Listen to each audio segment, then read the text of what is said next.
અલે મારા પૈસા ક્યારે દેવાના તારે? હે ભાઈ હું તમને આપી દઈશ પૈસા, મારી પોઝિશન તો જો. પોઝિશન ની ક્યાં વાત કરસ? સવારથી સાંજ સુધી અહીં બેઠો હોસ, ક્યાંય તું કામે જાસ અને પૈસા દેવામાં તો સમજતા નથી. લેવા ટાણા આવી ગયા તા લેવા. હા ભાઈ જવા દો ને, હું તમારા પૈસા થોડાક દી માં આપી દઈશ. થોડાક દી મારે નથી જવું ભાઈ. હું તારું એક્ટિવા લઈ જાઉં, એક્ટિવા લઈ જાય ને મને મારા પૈસા દઈ જાજે હો.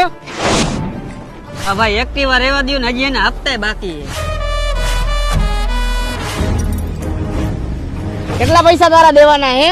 અને ક્યારનો ભક્તિ નો શું થાય? તું પૈસા આપીશ એમ? ખબર હે કેટલા પૈસા દેવાના હે મને? અરે ગમે એટલા પૈસા દેવાના હોય, મારો ભાઈ આજે કામ ન હોય તો કેદી કામ આવું? ના ટી-શર્ટ મૂક, 15,000 દેવાના લાવ. અલે 15 નહીં 20 લાખ. અને આજ પછી મારા ભાઈ હમું આંખ ઊંચી કરીને જોતો નહીં. નીકળ હાલ. અને તું શું ઊભો? તું નીકળ હાલ. સંભળાતું નથી? નીકળ હાલ. હાલીન. પણ ભાઈ મારી એક્ટિવાની ચાવી તો દે. એક્ટિવાની ચાવી તું લઈ જાજે અને 25,000 દઈ જાજે. આવું જ કરવાનું ભાઈ. હાલ 2 દી માં પૈસા દઈ જજે, નકર ગાડી ભૂલી જજે હો. હવે આવા ભાઈબંધ હોય તો દુશ્મન ની શું જરૂર?